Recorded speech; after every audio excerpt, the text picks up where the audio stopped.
వారితో పాటు మేడం దీపాదాస్ మూర్తి గారు, AS general secretary incharge Telangana గారు, సిడబ్ల్యూ శ్రీపాల్ గారు, విశ్వనాథ్ గారు, జాతపౌల్ గారు, వేణు గారు, కిరణ్ గారు అందరూ ఉన్నటువంటి సమావేశంలో పెద్దలు మాట్లాడారు.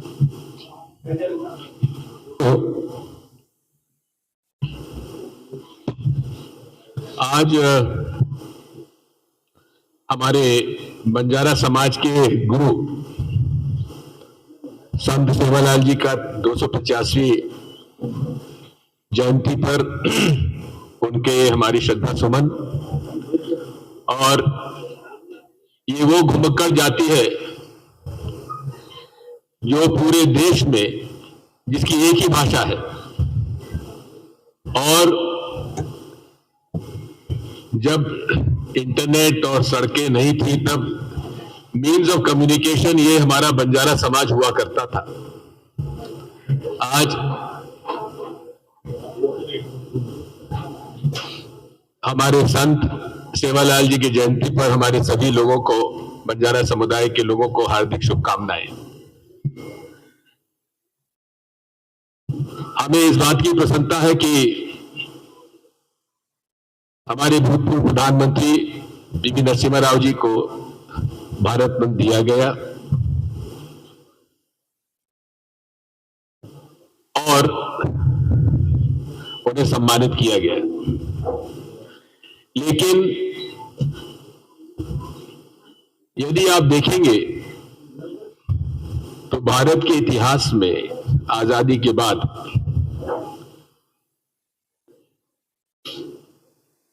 एक फोर्टनाइट में इतने लोगों को भारत रत्न कभी नहीं दिया गया जितना कि पिछले पखवाड़े में दिया गया। और उनमें से 4 लोग तो ऐसे हैं कि जिनको यदि आप देखेंगे, चाहे कर्पूरी ठाकुर जी हो, चाहे चौधरी चरण सिंह जी हो, चाहे नरसिम्हा राव जी हो, इन्होंने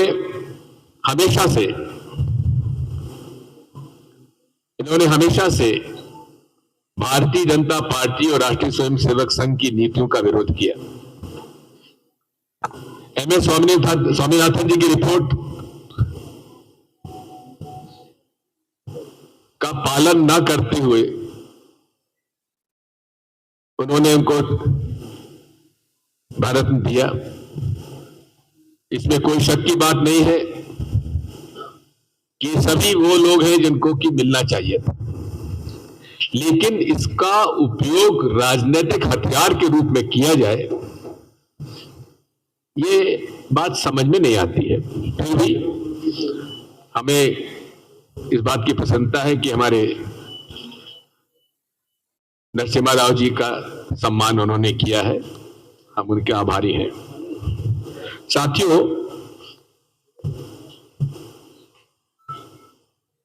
नरेंद्र मोदी जी की सरकार को लगभग 10 साल होने आए और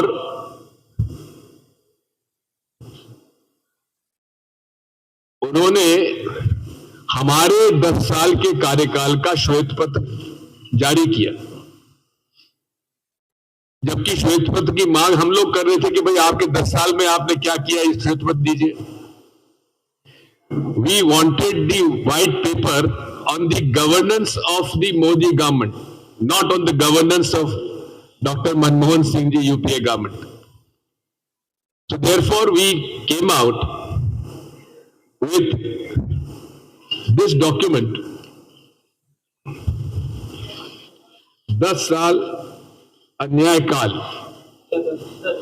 2000, we'll stand up.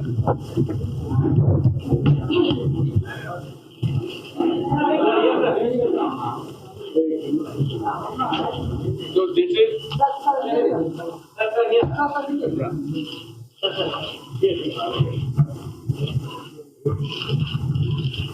this document is a well-researched document which specifies आर्थिक अन्याय, सामाजिक अन्याय एंड राजनीतिक अन्याय।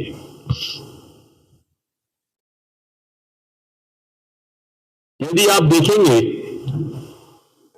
तो जो इकोनॉमिक इश्यूज पर भारतीय जनता पार्टी की सरकार असफल रही है, बेरोजगारी, महंगाई, किसानों की बिगड़ती हालत, हमारे श्रमिकों के कानून में परिवर्तन, 44 कानून थे उनको लेबर कोड में 4 लेबर कोड में कर दिया, और ये परिपाटी थी कि हर साल नेशनल लेबर कॉन्फ्रेंस हुआ करती थी जिसमें कि ट्राइपार्टाइट डिस्कशन होता था गवर्नमेंट, एम्प्लॉयज एंड एम्प्लॉयज का। In the last 10 years, for 9 years, this National Conference on Labour has not been held.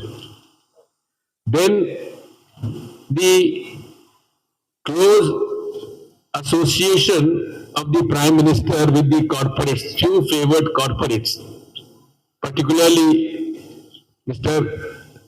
Gautam Adani. Also at the same time, सामाजिक अन्याय,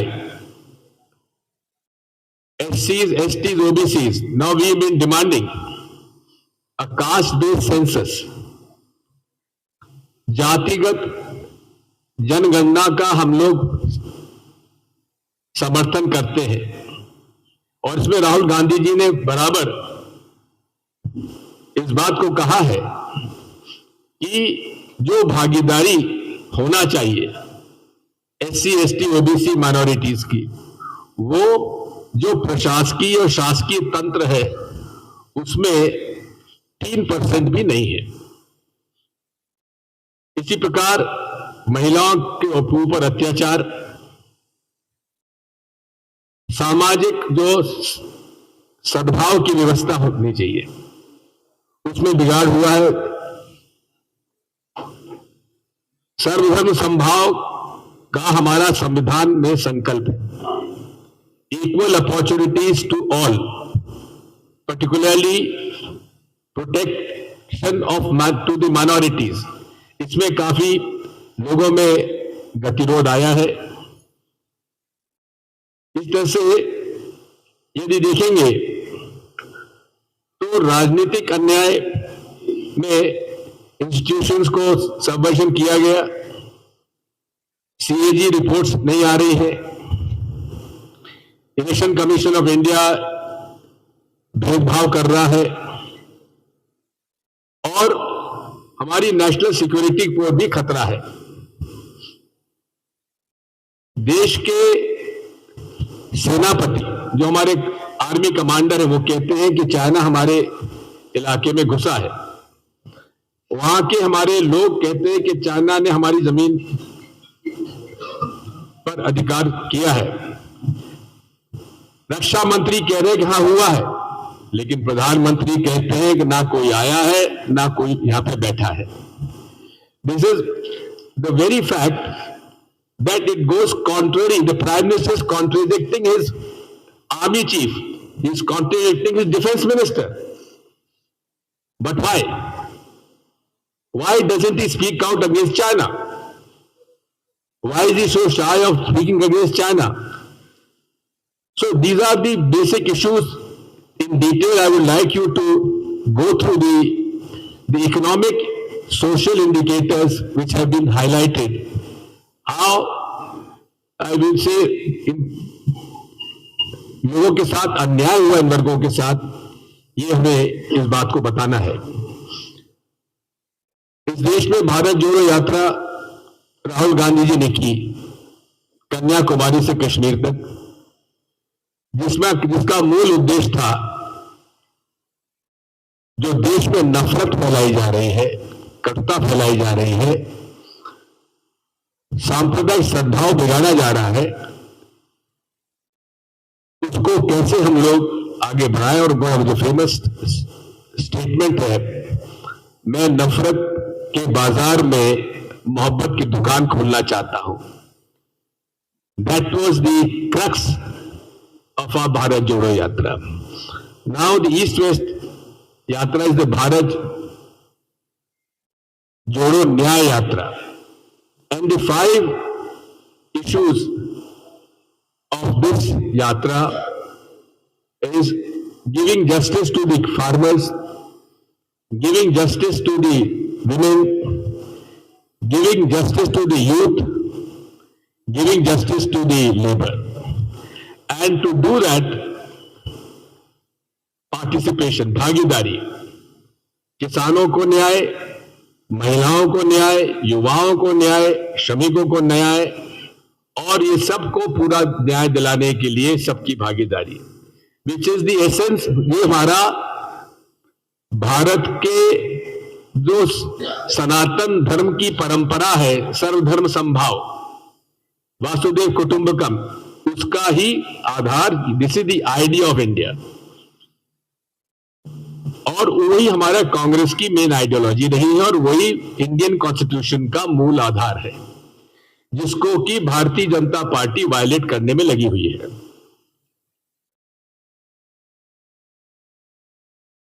किसानों के खिलाफ कार्रवाई हो रही है। आपको याद होगा 2013 में यूपीए सरकार में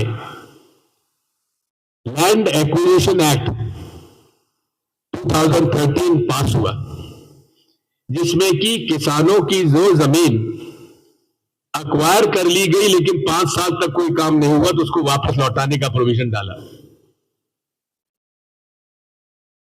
इसके बाद गवर्नमेंट लैंड अगर ये प्राइवेट लैंड ली जाती है तो रूरल एरियाज में whatever is the collector's rate, we call it circle rate, अपना यहां पता नहीं क्या कहते हैं उसको, ऑफिशियल जो रेट होती है, market value 4 times the market value would be the compensation as per the Land Acquisition Act passed under the UPA government in 2013. 4 times the market value in rural areas and twice the market value in the urban areas.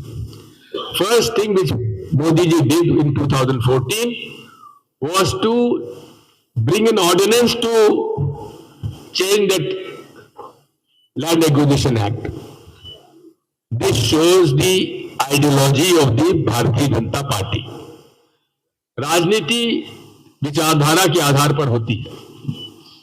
आज इस देश में जो विचारधारा में संघर्ष चला हुआ है, वो संघर्ष है महात्मा गांधी की विचारधारा, गरीब, मजदूर, किसान, अनुसूचित जाति, जनजाति,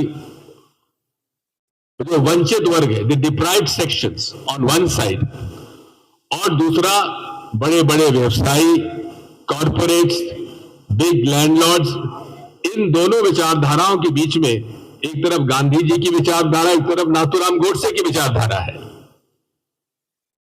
which signifies the idea and the ideology of the राष्ट्रीय Swayamsevak Sangh. This is the ideological confrontation between the Congress party and the BJP. The regional parties have their own role to play. And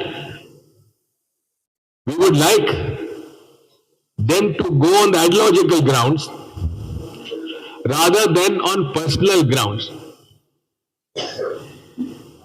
BJP's main political weapons as they stand today are ED, IT, CBI, regional fundamentalism, and the EVM machine. Rahul Gandhi ji has announced 3 days back that if the India Alliance forms the government, we shall bring the act to promise the minimum support price to the farmers. This is the first Nyay guarantee which the Congress party has announced. Modi ji बार बार Modi guarantee की बात करते हैं, लेकिन Modi guarantee का यदि अगर आप रिव्यू करेंगे 2014 से लेकर आज तक, इन्होंने प्रॉमिस किया था काला धन आ जाएगा विदेशों से, काला धन नहीं आया, और स्विस बैंक्स में जितना पैसा पहले गया था उससे ज्यादा पैसा मोदी सरकार में चला गया। अब जगह जगह कहते हैं हमने राम लला को मंदिर में 500 साल के बाद बिठा दिया। अरे आपने 500 साल में तो इनको बिठा दिया, लेकिन जो यहां से करोड़ों रुपए, लाखों करोड़ रुपए लेकर भागे भगोड़े, नीरव मोदी, विजय माल्या और पता नहीं कौन कौन, आप उनको वापस नहीं लाए, आप रामलला को वापस लाने की बात करते हैं। बात वही है, इन्होंने कहा था 15 लाख सबको दे देंगे, किसी को नहीं मिला। अच्छे दिन आएंगे, महंगाई कम होगी, अनेक, और ये भी एमएसपी की गारंटी भी कहा था। मोदी गारंटी का मतलब यह है कि केवल जुमला, खुद अमित शाह जी ने कहा था कि 15 लाख रुपए हम जो की बात कही थी केवल जुमला था। तो मोदी गारंटी है मतलब जुमला, और हमारी गारंटी है मजबूत। मैं आभारी हूं तेलंगाना के मतदाता भाई और बहनों का, जिनको उन्होंने की कांग्रेस की सरकार लाए, और हमारी 6 गारंटी है जो 100 दिन में हम लोग पूरा करेंगे। महालक्ष्मी, रायतु भरोसा, गृह ज्योति, इंद्रमा हाउसेस, युवा विकासम, चयूथा, हैंड इन हैंड। इनमें से free travel for women in Telangana state transport corporation चालू हो गया है for women. Rajiv Aarogyasri health insurance 10 lakh का चालू हो गया है, और बाकी का भी हम लोग 100 दिन के अंदर पूरा करेंगे। Modi guarantee is on paper, but our guarantee is on ground. This is the difference between BJP and the Congress party. I would not like to speak against the BRS, which is already in doldrums. But the fact remains that the issue today, आज जो महत्वपूर्ण मुद्दा है, किसानों को जो वादा किया था मोदी सरकार ने आज से 4-5 साल पहले कि एमएसपी लागू करेंगे, किसानों पर जो केस, झूठे केस बनाए गए हैं वो वापस लिए जाएंगे, लखीमपुर खीरी में जिस किसान आंदोलन के नेता को हत्या की गई उसके खिलाफ कार्रवाई होगी। ऐसे अनेक जो वादे हैं वो मोदी सरकार ने गारंटी ली थी, इसी वजह से वहां का आंदोलन समाप्त हुआ था। 4 साल में उसको पूरा नहीं किया गया। उसको याद दिलाने के लिए सारे किसान संगठनों ने वापस अब मोर्चा चालू किया है, और आप देख रहे हैं किस कदर लोगों पर अत्याचार किया जा रहा है, किसानों पर कीलें गाड़ दी गई है। मेन हाईवे पर सीमेंट के कंक्रीट स्ट्रक्चर्स खड़े कर दिए, ड्रोन से टीयर गैस छोड़ा जा रहा है, रबर बुलेट्स से मारा जा रहा है, जबकि 2 लोगों की आंख पर चोट लगी है, एक की तो आंखें चली गई। इस बात पर हम लोगों की घोर आपत्ति है, और हम चाहते हैं कि मिनिमम सपोर्ट प्राइस का कानून बनना चाहिए। साथियों, हम ये भी चाहते हैं कि इन्होंने वादा किया था 2 करोड़ नौकरियां देंगे, लेकिन आज भी सरकारी पदों की 30 लाख की भर्ती के पद खाली पड़े हुए हैं। साथ में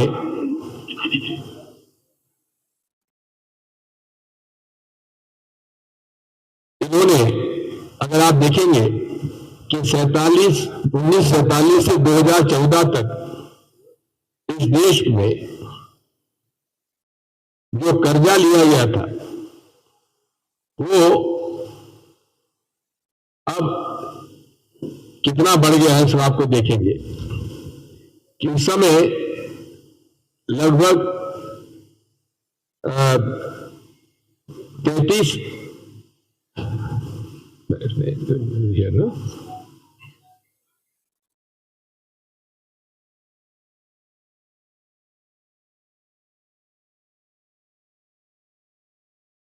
ये हमारा करीब उस समय 8 लाख करोड़ था 1947 to 2014.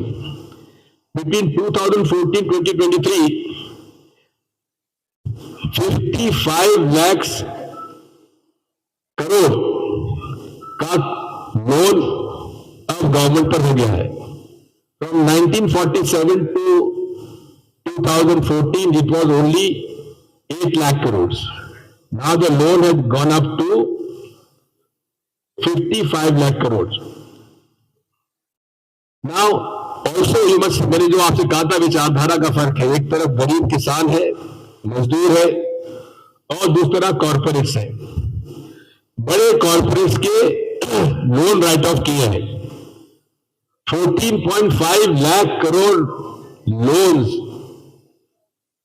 were written off during Modi government. Under UPA government of 10 years, it was only 2.2 lakh crores. लेकिन किसान का कर्जा यूपीए सरकार में 72,000 करोड़ कर्जा माफ हुआ था. We wrote off loans to farmers to the tune of 72,000 crores. But we have not done so. Not a single farmer loan has been written off during the 10 years of Modi regime. This is what the facts are in details we have given you. The decisions of demonetization has finished the MSME sector. It has brought inflation, and the GST, which was being opposed by Mr. Narendra Modi throughout when he was the chief minister, what has been now brought in that format is totally against the small and medium traders. GST has been imposed on almost every section, which is destroying the economy. Therefore, in details, we have given the figures before you. Friends,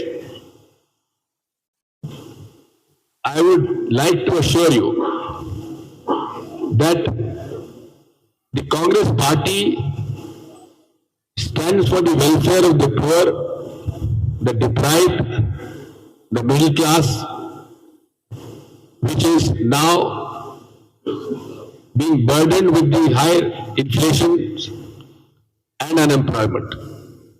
जो बेरोजगारी और महंगाई बढ़ती जा रही है, इससे हमारे अनुसूचित जनजाति पिछड़ा वर्ग के लोगों पर और मध्यम वर्गीय परिवारों पर भी बढ़ती जा रही है. फिक्स्ड इनकम ग्रुप्स पर भी नेट सेविंग्स कम होती जा रही है, आमदनी कम हो रही है,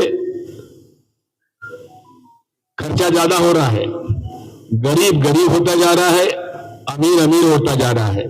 इन सब बातों पर हमें ध्यान देने की आवश्यकता है और इसीलिए आज ये हमारी बैठक हमने बुलाई थी. अगर कोई प्रश्न पूछना चाहते हो तो पूछ लीजिए. One by one, I think you'll have to tell who to by rotation. Please introduce yourselves also. Okay. With the election notification to just for the March, the India bloc should have developed facts. Nitish Kumar has left.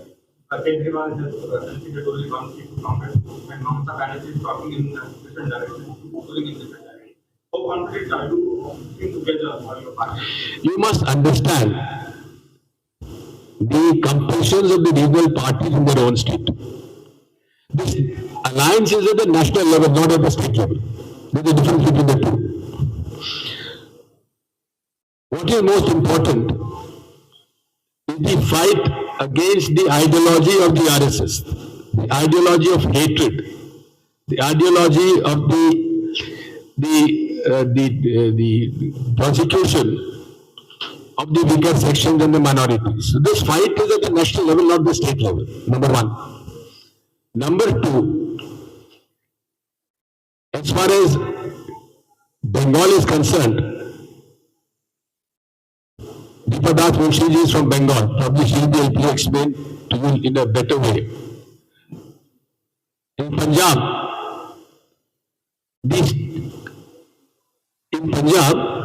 it is the wish of the both regional leadership of our Congress party and Aam Aadmi party to fight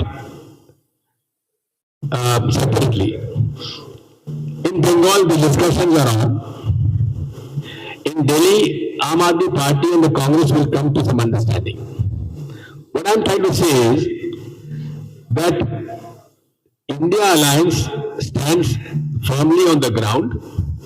The AICC has set up a committee under Mr. Mukul Vasnik, who is discussing with the different regional groups. And I think in 90% of the seats, India Alliance will have one-to-one fight against the BJP.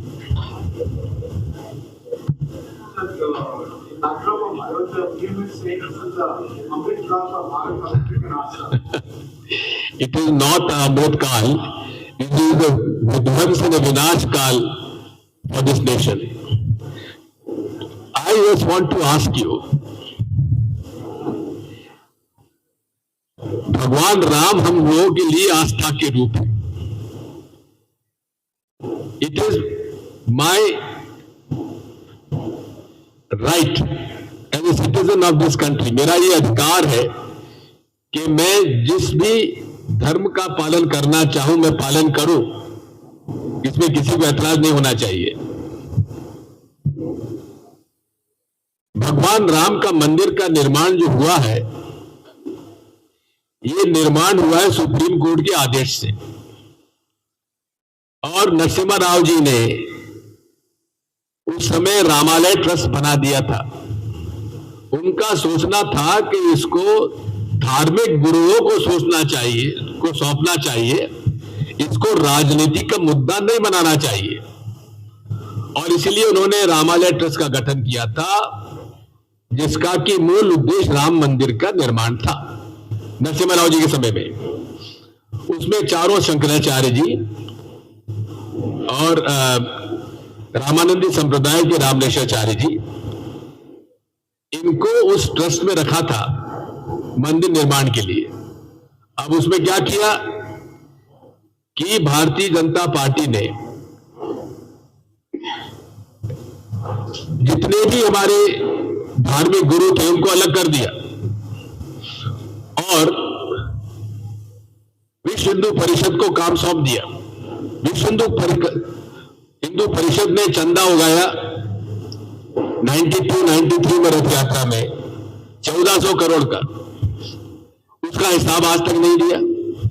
ये मैं नहीं कह रहा हूं, निर्मोही अखाड़ा जो कि 1850 से राम मंदिर की लड़ाई लड़ रहा था, जो कि वहां मंदिर की पूजा करता था, उस निर्मोही अखाड़ा को हटाकर वो पूजा का अधिकार विश्व हिंदू परिषद को दे दिया, जिनका कोई लेना देना धर्म से नहीं है, केवल चंदा उगाना उनका काम है.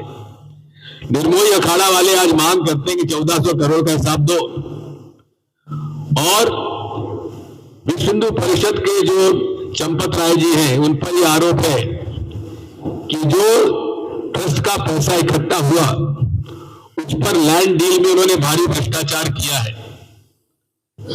इसलिए हमारे विधि अनुसार, सनातन धर्म के विधि अनुसार मंदिर का निर्माण तभी में प्राण प्रतिष्ठा तब होती है जब मंदिर का निर्माण पूरा हो जाए, कलश लग जाए, ध्वजा चढ़ जाए, उसके बाद प्राण प्रतिष्ठा होती है.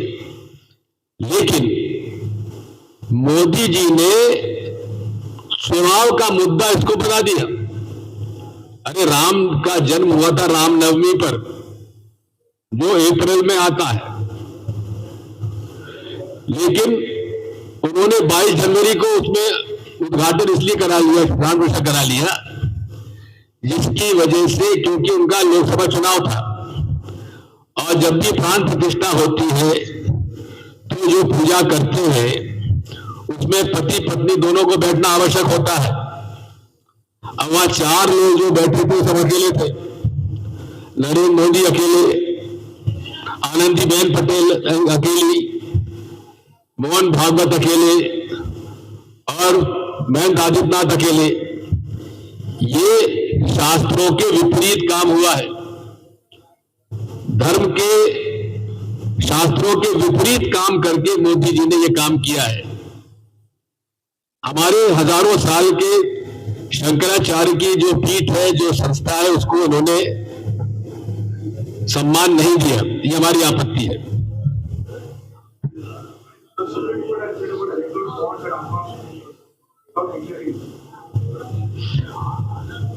I have not seen the order yet. Have they commented or they issued an order? If there is an order, we welcome that, because the election bonds are heavily loaded in favor of the BJP. But at the same time, we shall appeal to the Honorable Supreme Court to look into the issue of the electronic voting machine. There are doubts about the EVM. Any computer or any machine with a chip can be manipulated or hacked. Hacking through internet, manipulated through the pre-programmed software into the VVPAT machine. Doubts have been created. I, as a voter, have a right to know that my vote has gone to the candidate or to the party which I want to, and I want it in my hand. I don't want to see it in a glass. Why can't I be given this right to have my own ballot paper which I can put in the ballot box? Congress party in the AICC resolution of the 2018 has demanded the voting through the ballot paper, which has not been accepted. The India Alliance partners, 28 political parties, have appealed to the Election Commission of India. The civil societies has appealed to the Election Commission of India.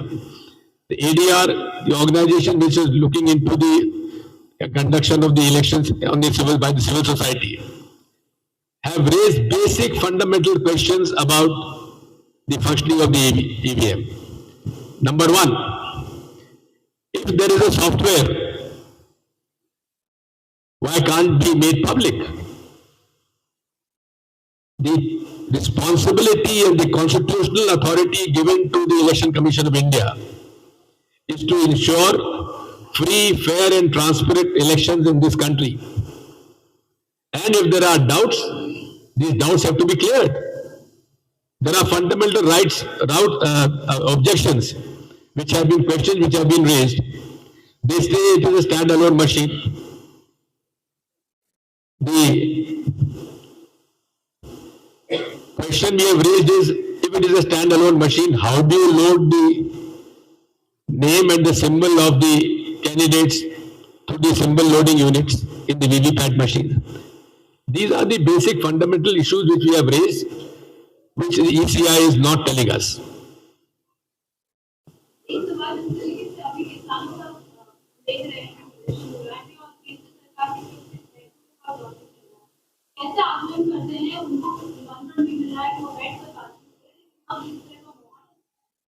देखिए, बात यह है, जैसा मैंने आपसे कहा था कि देश में एक तरफ है गरीब, एक तरफ है अमीर।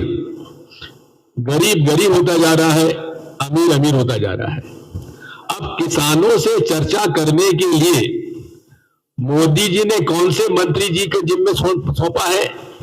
श्री पीयूष गोयल, जिनका किसानों और खेती से कोई लेने देना नहीं है। पीयूष गोयल जो है कॉरपोरेट मिनिस्टर है, कॉरपोरेट्स के मंत्री हैं, उनके भारतीय जनता पार्टी के फंड रेजर हैं। वो किसानों की तरफदारी करेंगे कि कॉरपोरेट्स की तरफदारी करेंगे? कोई किसान उन पर भरोसा करेगा? ये एक बेसिक प्रश्न है। इसकी साफ नियत है मोदी जी की कि वो किसानों के पक्ष में नहीं है, वो कॉरपोरेट्स के पक्ष में है। You ask questions, anything? Anyone else? Okay. What? Yes. पश्चिम बंगाल में जो हिंसा हुई,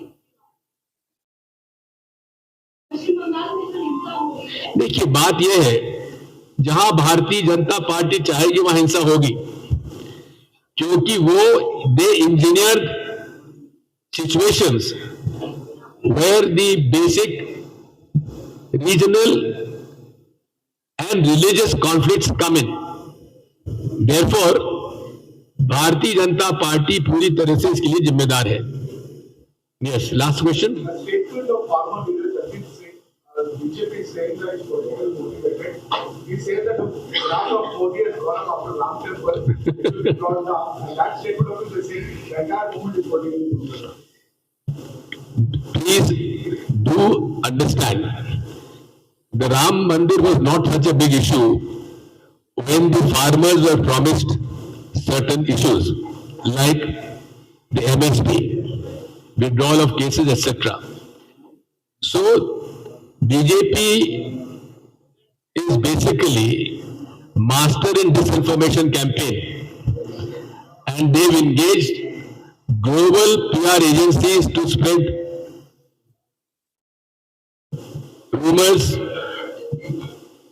false news, fake news. They are experts in sort of putting fake news on WhatsApp. So therefore, there is no connection between the Ram temple and the farmers' agitation. Thank you.